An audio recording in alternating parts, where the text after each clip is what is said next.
Alright guys, welcome back to the hangar. So the Diamondback is done. This is the Bandit Models Diamondback, and I'm just going to give you kind of a walk around real quick. So I just finished up the last little bit on it. Gyros programmed, the turbines programmed, the throws are set. The only thing I have to do is go through and add some conditions in the radio, but I wanted to do a quick little walk around. It's a gorgeous model. They have many different colors with this kind of same kind of rattlesnake, Diamondback rattlesnake kind of scheme. But I assume they will have others, and they're always up for custom paint jobs, if I'm not mistaken. So if you have something you would like, send it to them. They might be able to hook you up. But what I like about this one, because there's tons of sport jets out there. I mean, tons of sport jets. And they all start looking the same after a while, and then you get some that look like flying tampons. Sorry, I hate to say that, but that's what they look like to me. But this one, it has some shape to it. I love the wing tanks. And they're very rigid, so these aren't going to break off no matter how much you turn and burn with it. And if you kind of look, like you kind of see that tail, you got that checkered Diamondback thing, looks fantastic. Electric gear, electric brakes, has lights. I do love the gear doors. It's a very simple metal bracket that holds your door on. I'm guessing this isn't going to be an issue. Got some wind straighteners, fins on the bottom. Looks great as well. It does have some thickness to it, which is what I like too. Instead of just being that whole flying tampon thing like you see with like the BDXs or whatever. That's just my opinion. Nothing wrong with the jet. Great construction. And there are some modifications that'll come over time, I'm sure, because it is a new model. The upgraded tank, which I have in there, nothing wrong with I mean, you can use the stock if you want, but it is an option, kind of a deal. The canopy, I like the whole canopy coming off to get in there, and it has one little screw. There's really no other way to kind of do that. It's very common. Setup. Stabs, horizontals, they are able to be removed. Rudder's able to be removed, which I talked about last video. You just don't have the screw on the top like they talked about originally, so you can just come in and loosen that screw and it comes off. And of course the tail, you can remove the tail if need be. But it's a very large wing, so there's probably a lot of wing area.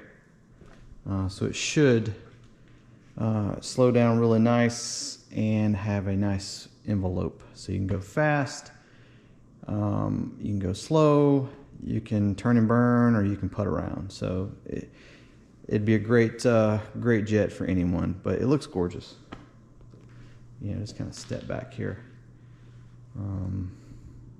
You know, love the white. Hopefully it'll be okay to see. And then you got this little, kind of have these little simulated things here on the nose. Kind of gives you that, it's like an F-16. But just something aesthetic to kind of make it look a little sharper.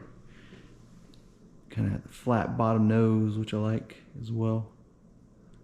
So anyways, she is done. And now it's time to load some jets and get ready for Georgia Jets next week. So, yeah, I'll try to get I'm going to leave it together. I want to run the motor because I just don't trust motors anymore. So I'm not going to wait till I get to the event to run it. Granted, at this point in the game, if I find something wrong with the motor, there's not really much I can do unless it's something that I have here to fix, like the last one.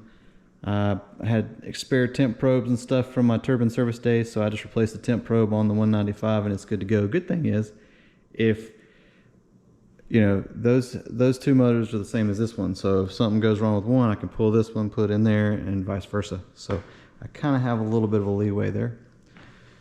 But yeah, Diamondback models, or sorry, Bandit models, the Diamondback.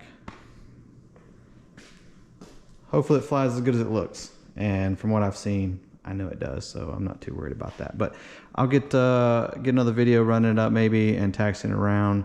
I kind of need to check the braking action, and you know, because you can adjust how much it brakes and how hard it brakes, and check the gyro steering, make sure the steering's good as well.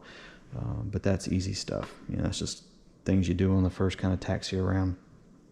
But anyways, she is done. If you have any questions or comment about it, I'm running the CG at 305 back, which is essentially kind of right on that spar. I'm actually going to, since I got it this high up, I'm going to mark it on the bottom, and I'm going to lift it up and check myself, because I did the CG machine already.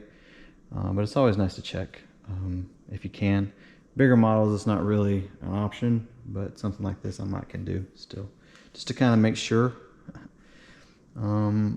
Yeah, so ready to go. So you guys have a good one.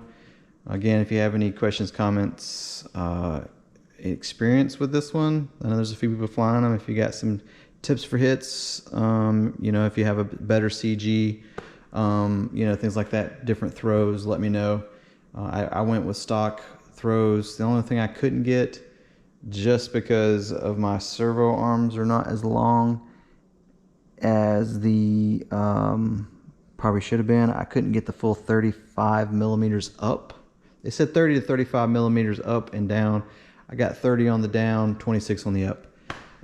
So that should be plenty, which is more than I was expecting. But if you're going to do some 3D, like low speed, high alpha 3D, you might want the higher throws. Ailerons, cut them way down.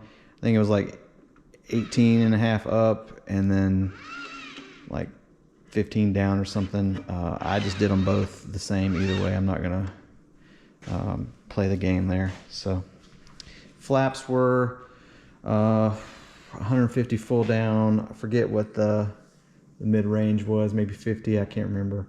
Rudder, it said 50 to 55. I went to 60.